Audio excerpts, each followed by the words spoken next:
In India, there are many gods, and each god has many manifestations.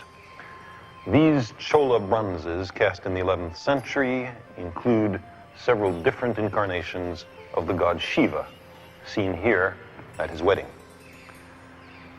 The most elegant and sublime of these bronzes is a representation of the creation of the universe at the beginning of each cosmic cycle, a motif known as the cosmic dance of Shiva. The god has 4 hands.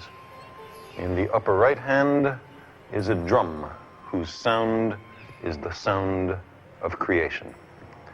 In the upper left hand is a tongue of flame, a reminder that the universe, now newly created, will, billions of years from now, be utterly destroyed. Creation, destruction.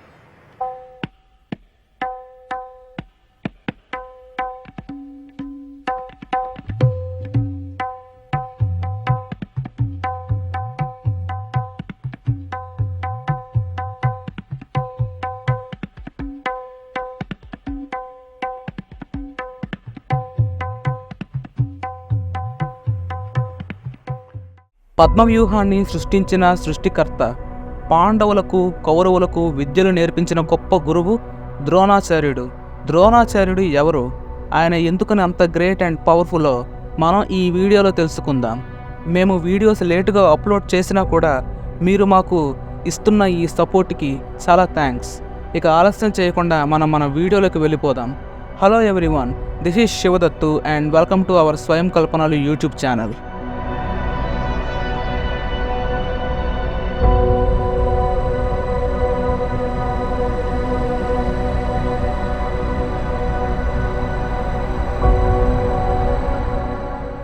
Dronacharya తండ్రి పేరు భరద్వాజ్ మహర్షి. ఆయన ఒక గొప్ప తపస్వి. ఒకరోజు ఆయన నదిలో స్నానం చేయడానికి వెళ్ళినప్పుడు అక్కడ ఒక అందమైన అప్సరసను చూసి ఆయన ముక్తుడయ్యాడు. ఆ క్షణం అతనికి తెలియకుండానే అతని వీర్యం నేల మీద పడి ఉన్న ఆకులతో చేసిన కుండలో పడిపోయింది. కాసేపటి తర్వాత ఆ అప్సరస అక్కడి నుంచి వెళ్ళిపోయింది. ఆమె వెళ్ళిపోయిన తర్వాత నేల మీద పడి ఉన్న ఆ కుండను మన భరద్వాజ్ మహర్షి చూశారు. తర్వాత దానిని జాగ్రత్తగా తీసుకొని వెళ్ళి అతని ఆశ్రమంలో ఉంచారు. కొన్ని నెలల తరువాత ఆ కుండలోంచి ఒక పసిపిల్లవాడు బయటకు వచ్చాడు. అతను మరెవరో కాదు, అతనే ద్రోణాచార్యుడు. భరద్వాజ్ మహర్షి ఆశ్రమంలోనే ద్రోణాచార్యుడు పెరిగి పెద్దయ్యాడు. భరద్వాజ్ మహర్షి ద్రోణాచార్యుడికి గురువు కాదు. ద్రోణాచార్యుడి గురువు Agnivesha, the student of Bharadwaj. ఆ ఆశ్రమంలో చదువుకోవడం కోసం వేరే వేరే రాజ్యాల నుంచి ఎంతోమంది రాకుమారులు వచ్చారు. అందులో ద్రుపదుడు అనే రాకుమారుడికి మరియు ద్రోణాచార్యుడికి మధ్య గొప్ప స్నేహం అనేది ఏర్పడింది. వారి స్నేహాన్ని చూసి అక్కడున్న విద్యార్థులందరూ ఆశ్చర్యపోయారు. కొన్నిసార్లు ద్రుపదుడు, మిత్రమా, నేను నా రాజ్యం వెళ్ళగానే నేను నా అర్ధరాజ్యాన్ని ఇస్తాను అని చాలాసార్లు ద్రుపదుడు ద్రోణుడితో అనేవాడు. వారి చదువు పూర్తయిపోయిన తర్వాత ద్రుపదుడు తిరిగి పాంచాల రాజ్యానికి వెళ్ళిపోయాడు. కొన్ని రోజుల తర్వాత ద్రోణుడు కృపి అనే స్త్రీని వివాహం చేసుకున్నాడు. వాళ్ళకి అశ్వత్థామ అనే కొడుకు జన్మించాడు. ఆ సమయంలో ద్రోణుడు పేదరికంలో తన జీవితాన్ని గడిపేవాడు. అప్పుడు పరశురాముడు బ్రాహ్మణులకు దానం ఇస్తున్నాడని తెలిసి ద్రోణుడు అతని వద్దకు వెళ్ళాడు. కానీ అప్పటికే పరశురాముడు తనకున్నదంతా దానం చేసేశాను అని చెప్పాడు. అది విని ద్రోణుడు ఏమీ మాట్లాడకుండా అక్కడే ఉండిపోయాడు. అప్పుడు పరశురాముడు ద్రోణుడితో ఇలా అన్నాడు, నా దగ్గర 2 మాత్రమే ఉన్నాయి.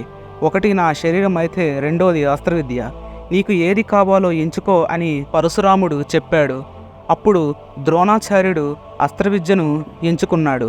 అది మాత్రమే కాకుండా పరశురాముడి దగ్గర నుంచి గొప్ప అస్త్రజ్ఞానాన్ని సంపాదించారు. ద్రోణుడు అస్త్రజ్ఞానాన్ని సంపాదించిన తరువాత ఇంటికి చేరుకున్నాడు. అప్పుడు అతని భార్య అయిన కృపి ద్రుపదుడు గురించి ద్రోణుడితో చెప్పింది.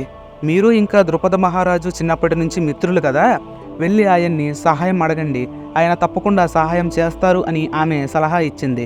ఆ మాటలు విని ద్రోణాచార్యుడు ద్రుపదుడిని కలవడానికి పాంచాల రాజ్యం వెళ్ళాడు. సభ జరుగుతున్నప్పుడు ద్రోణాచార్యుడు అక్కడ అడుగు పెట్టాడు. అప్పుడు ద్రోణాచార్యుడు, మిత్రమా, నువ్వు ఎలా ఉన్నావు అని అడిగాడు. ఆ మాటలు విని ద్రుపదుడు ద్రోణుడి వైపు చూసి, ఏయ్, ఎవరు నువ్వు? ఈ వ్యక్తి ఇక్కడికి ఎలా వచ్చారు? తొందరగా ఇతన్ని తీసుకొని వెళ్ళండి అని చెప్పారు. అప్పుడు ద్రోణుడు, మిత్రమా నన్ను గుర్తుపట్టలేదా?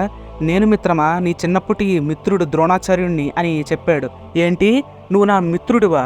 నిన్ను చూస్తుంటే పేద బ్రాహ్మణుడిలా ఉన్నావు. నేను ఒక క్షత్రియుణ్ణి. మనిద్దరికి స్నేహం ఎలా కుదురుతుందని నువ్వు అనుకున్నావు అని చాలా గర్వంగా ద్రుపదుడు ద్రోణుడితో అన్నాడు. తర్వాత ద్రోణుణ్ణి దారుణంగా అవమానించి అక్కడి నుంచి ద్రుపదుడు వెళ్ళగొట్టాడు. అక్కడి నుంచి తిరిగి వెళ్తున్నప్పుడు ఎలాగైనా సరే ద్రుపదుడి మీద ప్రతీకారం తీర్చుకుంటాను అని తన మనసులో శపథం చేశాడు ద్రోణాచార్యుడు. తరువాత హస్తినాపురంలో నివసించడం మొదలుపెట్టారు. అప్పుడు అతనికి కౌరవులకు అలాగే పాండవులకు విద్య నేర్పే అవకాశం వచ్చింది. ఆయన అతనికి తెలిసిన జ్ఞానాన్ని అంతా కౌరవులకి అలాగే పాండవులకు దారపోశాడు. అందరికంటే అర్జునుడంటే అతనికి చాలా ఇష్టం. ఎందుకంటే ఎక్కువ శ్రద్ధ అర్జునుడిలో పుష్కలంగా ఉంది. ఒకరోజు ద్రోణాచార్యుడి దగ్గరికి ఏకలవ్యుడు విద్య నేర్చుకోవాలి అని వచ్చాడు. కానీ ద్రోణాచార్యుడు ఏకలవ్యుణ్ణి తిరస్కరించారు. ఎందుకంటే ఏకలవ్యుడు నిషాఢ జాతికి చెందిన వ్యక్తి. ఆ జాతి వారందరూ పరమ దుర్మార్గుడైన జరాసంధుడికి వత్తాసు పలుకుతారు. జరాసంధుడు యదుకులానికి పరమ విరోధి. దాని కారణంగా ద్రోణాచార్యుడు ఏకలవ్యుణ్ణి తిరస్కరించారు. అప్పుడు ఏకలవ్యుడు మట్టితో ద్రోణుడి విగ్రహాన్ని తయారు చేసుకొని ఆ విగ్రహానికి నమస్కరించి స్వతహాగా విద్యలు నేర్చుకోవడం ప్రారంభించాడు. ఒకరోజు అర్జునుడు మరియు ద్రోణాచార్యుడు అడవిలో నడుచుకుంటూ వెళ్తున్నప్పుడు వారికి ఎదురుగా ఒక కుక్క వచ్చింది. ఆ కుక్క నోటిని మొత్తం ఎవరో బాణాలతో కుట్టేశారు. అది చూసిన ఆ ఇద్దరు ఆశ్చర్యపోయారు. అప్పుడు వారిద్దరూ ఆ పనిచేసిన వ్యక్తి కోసం అడవిలో వెతకడం మొదలుపెట్టారు. అప్పుడు వారిద్దరూ ఏకలవ్యుణ్ణి చూశారు. శిక్షణ తీసుకుంటున్న ఏకలవ్యుడే ఈ పని చేశాడు. ఏకలవ్యుడు ఇలా ఎందుకు చేశాడు అంటే, శిక్షణ తీసుకుంటున్నప్పుడు ఆ కుక్క అరుస్తుందని దాని నోటిని పూర్తిగా బాణాలతో కుట్టేశాడు. గురువును చూసిన ఆనందంలో ఏకలవ్యుడు పరిగెత్తుకుంటూ వచ్చి ద్రోణుడి కాళ్ళ మీద పడి నమస్కరించారు. అప్పుడు ద్రోణుడు ఈ విధంగా ప్రశ్నించాడు, ఇంతకీ నీ గురువు ఎవరు అని ఏకలవ్యుడిని ఆయన అడిగారు. మీరే నా గురువు అని చాలా వినయంగా ఏకలవ్యుడు చెప్పారు. అప్పుడు ద్రోణాచార్యుడు బాగా ఆలోచించి, నీ గురువుకి నువ్వు గురుదక్షిణ కింద ఏమిస్తావు అని అడిగాడు. మీకేం కావాలో అడగండి, అది నేను తప్పకుండా మీకు ఇస్తాను అని చెప్పాడు. అప్పుడు ద్రోణాచార్యుడు ఇలా అన్నారు, నాకు నీ కుడి చేతి బొటనవేలు కావాలి అని చెప్పారు. ఏమాత్రం ఆలస్యం చేయకుండా కత్తిని తీసుకొని తన బొటనవేలును నరికి ద్రోణాచార్యుడికి ఇచ్చాడు ఏకలవ్యుడు. ఇక్కడ ఏకలవ్యుడికి శక్తి ఉంది, కానీ విచక్షణ లేదు. దాని కారణంగా మాత్రమే ద్రోణాచార్యుడు ఈ కఠినమైన నిర్ణయాన్ని తీసుకోవాల్సి వచ్చింది. అంతే. రెండవది ఏంటంటే, ద్రోణాచార్యుడు తనకు తెలిసిన విద్యలన్నీ కేవలం క్షత్రియ పుత్రులకి మాత్రమే నేర్పిస్తాను అని నిర్ణయం తీసుకున్నాడు. ఎందుకంటే రాజ్యానికి ఏదైనా ప్రమాదం వస్తే కాపాడేది వాళ్ళే కదా. పరశురామ ప్రభు కేవలం బ్రాహ్మణులకి మాత్రమే అస్త్రవిద్య నేర్పిస్తాను అని నిర్ణయించుకున్నారు. పరశురాముడికి క్షత్రియులంటే చెప్పలేనంత కోపం. ద్రోణాచార్యుడు పాండవులకి కౌరవులకి ఎన్నో పనులు చెప్పి రహస్యంగా అశ్వత్థామకు ఎన్నో విద్యలు ఆయన నేర్పించారు. ద్రోణాచార్యుడికి చాలా ఇష్టమైన వ్యక్తి ఎవరైనా ఉన్నారంటే అది అశ్వత్థామ. ఆ తర్వాతే అర్జునుడు. ఎంతైనా అశ్వత్థామ కొడుకు కదా. కౌరవులు పాండవులు వారి చదువు పూర్తయిపోయిన తరువాత ద్రోణాచార్యుడు వారికి గురుదక్షిణగా ద్రుపదుణ్ణి బంధించి తీసుకుని రండి అని ఆజ్ఞాపించారు. తరువాత అతనికి నమస్కరించి అక్కడి నుంచి వాళ్ళు బయలుదేరారు. కౌరవులు వెళ్ళారు. వారిని ద్రుపదుడు ఓడించి పంపించాడు. తర్వాత పంచపాండవులు వెళ్ళి ద్రుపదుణ్ణి ఓడించి అతన్ని బంధించి ద్రోణుడి దగ్గరికి తీసుకొని వచ్చారు. ద్రోణాచార్యుడు ద్రుపదుణ్ణి చూసి ఇలా అన్నారు, నేను గొప్పవాణ్ణి, నాకు గొప్ప రాజ్యం ఉంది. ఒకప్పుడు నువ్వు నా స్నేహితుడు కాబట్టి నేను నీకు అర్ధరాజ్యం ఇస్తున్నాను, తీసుకో అని అన్నారు ద్రోణాచార్యుడు. ఆ అవమానాన్ని భరించలేని ద్రుపదుడు అక్కడి నుంచి వెళ్ళిపోయిన తరువాత ఒక భయంకరమైన యజ్ఞాన్ని చేశాడు. ఆ యజ్ఞంలోంచి పుట్టుకొచ్చిన వాడే దుష్టజమున. ఈ వ్యక్తి ద్రోణాచార్యుని చంపడం కోసం ప్రత్యేకంగా సృష్టించబడ్డాడు. అదే యజ్ఞంలోంచి మరొకరు పుట్టుకొచ్చారు. ఆవిడే ద్రౌపదీదేవి.